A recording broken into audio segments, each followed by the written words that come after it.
こんにちは。日本語学習ポッドキャストへようこそ。皆さんこんにちは。日本語の旅へようこそ。このポッドキャストは日常生活の場面を通じて自然な日本語を一緒に学ぶ番組です。日常生活というのは毎日の普通の生活のことです。僕はホストのレンです。今日のゲストはひなさんです。ひなさん、よろしくお願いします。レンさん、こんにちは。リスナーの皆さん、はじめまして、ひなです。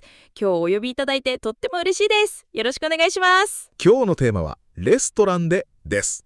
つまりレストランや食堂でよく使う日本語の表現や文化についてたっぷりお話しします。たっぷりというのは十分に、いっぱいという意味です。これは本当に実用的なテーマですよね。実用的というのは実際の生活で役に立つという意味です。日本に来た時、レストランで注文できたら嬉しいですよね。そうなんです。旅行者の方にとっても日本語学習者の方にとってもレストランでの会話は最初に覚えたい場面の一つですよね。旅行者というのは旅をしている人のことです。私も最初に外国語で挑戦したのがレストランでの注文でした。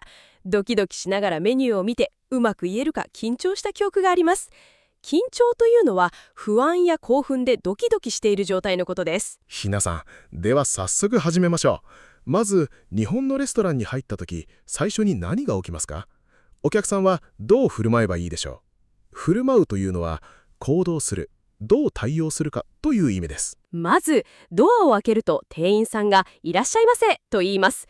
いらっしゃいませはお客さんを歓迎する挨拶で、ようこそどうぞお入りくださいという意味のとても丁寧な表現です。丁寧というのは礼儀正しく敬意を持ったという意味です。いらっしゃいませは日本のお店に入ったら必ず聞こえる言葉ですよね。最初は驚く外国人の方も多いと聞きます。そうですよね。声が大きくてびっくりする方もいるらしいです。でも、いらっしゃいませに返事をする必要はありません。ただ軽く挨拶するか、笑顔でいれば大丈夫です。挨拶というのは軽く頭を下げる小さなお辞儀のことです。予約はどうすればいいですか？予約というのは事前に席や時間を確保しておくことです。日本では予約が必要なレストランも多いですよね。そうですね。人気のレストランや高級なお店は予約が必要なことが多いです。電話で予約する場合は、予約をしたいのですがと言えば OK です。何々したいのですがというのは、丁寧に何かを希望するときに使う表現です。予約なしで行く場合は、予約はしていないのですが、席はありますかと聞けばいいですね。席というのは座る場所、テーブルのことです。その通りです。そして何人かを伝える場合は、〇人です、または〇名ですと言います。名というのは人を数える丁寧な言い方で、2名ですは2人ですよりフォーマルな表現です。フォーマルというのは改まった礼儀正しいという意味です。席の種類についても教えてもらえますか？日本のレストランにはいろいろな席がありますよね。そうです。大きく分けるとテーブル席とカウンター席と座敷があります。座敷というのは畳の上に直接座るスタイルの席で、靴を脱いで上がります。畳というのはいぐさで作られた日本の伝統的なフロア材です。座敷は外国人の方にとっては特別な体験ですよね。テーブル席とカウンター席、どちらがよろしいですかと聞かれたら、テーブル席をお願いしますと答えればいいですね。そうです。座敷はちょっと足がしびれることがあるので、慣れていない方はテーブル席がおすすめかもしれません。しびれるというのは長時間同じ姿勢でいた後に感じるジンジンとした感覚のことです。日本人でも長時間の座席はしびれますからね。さあ、席に着いたら次は注文です。注文というのは食べたいものや飲みたいものを店員さんに伝えることです。まずメニューをもらう必要がありますよね。日本のレストランは大抵テーブルにメニューが置いてあるか、席に案内された後に持ってきてくれます。注文する準備ができたら、すみませんと呼べば OK です。すみませんは謝る時だけでなく、人を呼ぶ時にも使います。そうですよね。すみませんは万能な言葉ですよね。万能というのはどんな場面でも使えるという意味です。最近はベルやタブレットで注文するお店も増えましたが、まだ声で呼ぶお店も多いですね。タブレット注文が増えましたよね。外国語のメニューに切り替えられるお店もあって、旅行者にはとても便利です。切り替えるというのは変更する、別のものに変えるという意味です。注文する時の基本的なフレーズを教えてください。何々をください以外にも使える表現はありますか？いくつかあります。何々をお願いしますはとても自然で丁寧な言い方です。何々にしますは何々に決めましたというニュアンスで使います。ニュアンスというのは言葉のちょっとした意味合いや感じのことです。また、何々はありますかで特定のものがあるか確認することもできます。例えば、アレルギーがあるのですが、何々は入っていますかも大事なフレーズですね。アレルギーというのは、特定の食べ物や物質に対して体が過敏に反応することです。食べられないものを伝えるのはとても重要です。本当に大事です。何々が食べられません、または何々アレルギーがありますとはっきり伝えることが必要です。日本のお店のスタッフはとても親切に対応してくれることが多いですよ。ひまさん、外食するときに自分でよく使うフレーズって何ですか？私がよく言うのは、おすすめは何ですかです。おすすめというのは特にいいと思って人に勧めるもののことです。スタッフのおすすめを聞くと、その日の新鮮なものや人気メニューを教えてもらえることが多いです。日本のレストランのメニュー文化についても話しましょう。日本のメニューって外国の方には少しびっくりすることがあるそうですね。そうです。まず、日本のメニューには食べ物の写真が大きく載っていることが多いです。これはとても助かりますよね。言葉が読めなくても写真を見て、これをくださいと指させます。指さすというのは指で方向やものを示すことです。写真付きメニューは本当にありがたいですよね。ありがたいというのは、助かる、感謝するという気持ちを表す言葉です。それからショーウィンドウに食べ物の模型が飾ってあるお店もありますよね。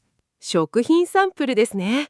食品サンプルというのは実際の料理をそっくりに作ったプラスチックや樹脂の模型のことです。ラーメン、寿司、パフェ、本物そっくりに作られていて、見ているだけでも楽しいですよ。食品サンプルは日本独特の文化ですよね。独特というのは、その場所や文化だけにある、他にない意味です。外国の方がお土産に小さな食品サンプルを買って帰ることも多いと聞きます。ミニチュアの食品サンプル、かわいいですよね。私も好きです。それからメニューには定食やセットという言葉もよく出てきます。定食というのはメインのおかずにご飯、味噌汁、小鉢がついたセットのことです。小鉢は小さな器に入った副菜です。副菜というのは、メインの料理に添えられる小さな料理ですね。定食はバランスが良くてお得なので、観光客にもおすすめです。お得というのは、値段の割に量や質が良いという意味です。そうです。ランチタイムは特にランチセットや日替わり定食がお得なことが多いです。日替わりというのは毎日メニューが変わるという意味です。その日によって違う料理が楽しめます。今日の日替わりは何ですかと聞くのもいいフレーズですね。何々は何ですかという表現は情報を確認するときにとても使いやすいです。食事中のマナーについても話しましょう。マナーというのは礼儀作法、社会的なルールのことです。日本のレストランでのマナーで特に注意することは何ですか？いくつかあります。まず、食事の前にいただきますと言います。これは命をいただく、作ってくれた人に感謝するという深い意味が込められた言葉です。込められたというのは中に含まれている、詰まっているという意味です。いただきますは本当に美しい表現ですよね。食べ終わった後はごちそうさまでしたと言います。これも美味しいものを用意してくれてありがとうという感謝の気持ちを表す言葉です。ごちそうさまでしたはお店を出るときにも言います。店員さんに向かって言うととても喜ばれますよ。喜ばれるというのは相手がとても嬉しいと感じるという意味です。他のマナーはありますか？例えばお箸の使い方など。お箸について言うとやってはいけないことがいくつかあります。立て箸といってご飯にお箸を立てて刺すのは NG です。これはお葬式の時のやり方なので食事中はしてはいけません。お葬式というのは亡くなった人を送り出す儀式のことです。大事なことですね。渡し箸といってお箸をお茶碗の上に横に置くのもマナー違反です。マナー違反というのはマナーに反する、やってはいけない行動のことです。箸置きがある場合はそちらに置きましょう。箸置きは箸を置くための小さな道具でテーブルに置いてあることが多いです。もしなければ箸袋を折って代わりに使うこともできます。箸袋というのは箸が入っている紙の袋のことです。飲み物についても話しましょう。日本のレストランではお水や茶が無料で出ることが多いですよね。そうです。これは外国の方がよく驚くポイントの一つです。席に着くと自動的にお水や茶が出てきます。自動的にというのは頼まなくても自然にという意味です。特に緑茶が無料で出るのは日本ならではの文化です。日本ならではというのは日本だけにある、日本に特有のという意味ですね。おかわりも無料なことが多くて、おかわりというのは同じものをもう一杯もらうことです。おかわりいいですかと聞けば大体もらいます。ドリンクバーも日本独特ですよね。ドリンクバーというのは料金を一度払えばジュース、コーヒー、お茶など好きな飲み物を何個でも自分で取りに行けるシステムのことです。ファミリーレストランによく設置されています。ドリンクバーで長居するのが日本のファミレス文化ですよね。長居するというのは長い時間同じ場所に居続けることです。友達とおしゃべりしながら何時間もいる、あの感じが好きです。さあ、食事が終わったら次はお会計です。お会計というのは食事の代金を支払うことです。日本のお会計の仕方には独特のルールがあるんですよね。そうです。まず日本のレストランではテーブルで直接お会計をするお店とレジに行って払うお店があります。レジというのは代金を計算して受け取るカウンターのことです。お会計をお願いするときはお会計をお願いしますまたはお勘定をお願いしますと言います。お勘定は少しフォーマルな言い方ですね。レジが離れた場所にある場合は、お会計はどちらでしょうかと聞くと自然です。何々はどちらでしょうかというのは場所を丁寧に確認する表現です。支払いについて大事なことがあります。日本では割り勘という文化があります。割り勘というのは食事代を人数で割ってそれぞれが自分の分を払うことです。何人で割り勘にしましょうという表現をよく使います。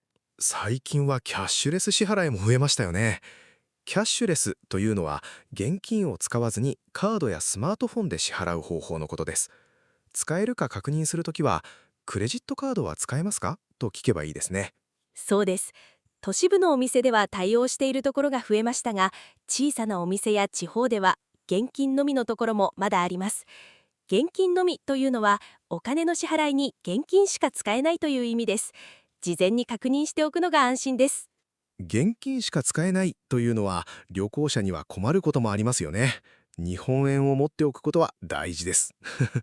何々しかないというのは何々だけが可能で他はダメだという意味の便利な表現です。ひなさん、ここで少しパーソナルな質問をしてもいいですか？レストランで起きた忘れられないエピソードはありますか？エピソードというのは印象に残っている出来事のことです。ありますよ。一度外国のレストランで勢いよくすみませんと日本語で叫んでしまって周りのみんながびっくりしていました。言語って条件反射で出てしまいますよね。条件反射というのは考える前に自然と体や口が動いてしまうことです。わかります。日本語が住み着いてしまっているんですね。住み着くというのは習慣や癖が体や心に深く入り込んでいる意味です。僕も海外でいただきますを言いそうになったことがあります。あるあるですね。あるあるというのはそういうことよくありますよねという共感を示すときに使う口語表現です。言語は文化と一緒に心に刻まれるものですよね。では、素早い質問コーナーです。ひなさんに即答してもらいます。即答というのはすぐに答えることです。準備はいいですか？はい、どうぞ。座敷とテーブル席、どちらが好きですか？座敷、雰囲気があって好きです。足がしびれても。ごちそうさまでしたといただきます。どちらが好きですか？いただきます。これから楽しみが始まる感じがしてワクワクします。最後に日本語でのレストランの注文で一番難しかったことは？アレルギーを説明することです。大事なことなのに緊張して言葉が出なくなることがあります。でも、〇〇アレルギーがありますという一文を覚えていれば大丈夫。シンプルで伝わります。今日はレストランでというテーマでたくさんのことを話しましたね。いらっしゃいませから始まり、席の選び方、注文の仕方、食事中のマナー、お会計まで本当に盛りだくさんでした。盛りだくさんというのは内容がいっぱいで充実しているという意味です。レストランでの日本語は実際に使う場面がすぐに想像できるので覚えやすいと思います。覚えたフレーズはぜひ実際に使ってみてください。実際に使うことが一番の練習になります。今日学んだ表現をまとめると、いらっしゃいませ、いただきます、ごちそうさまでした、すみません、おすすめは何ですか、お会計をお願いします。これだけ知っていれば日本のレストランで怖いものなしです。怖いものなしというのは何も恐れることがない、自信があるという意味の慣用句です。本当に。そしてもし困ったことがあっても、日本のお店のスタッフはとても丁寧で助けてくれます。言葉が完璧でなくても笑顔と誠意で伝わることがたくさんあります。誠意というのは心から正直に相手に向き合う気持ちのことです。皆さん、今日は本当に楽しかったです。このポッドキャストを聞いている皆さん、ぜひ日本のレストランで今日覚えた表現を使ってみてください。そしてもし楽しんでいただけたら高評価と番組登録をよろしくお願いします。次回もお楽しみに。ありがとうございました。皆さん、いただきます。ではまた、さようなら。いただきますで締めくくるのが最高ですね。ではまたお会いしましょう。ごちそうさまでした。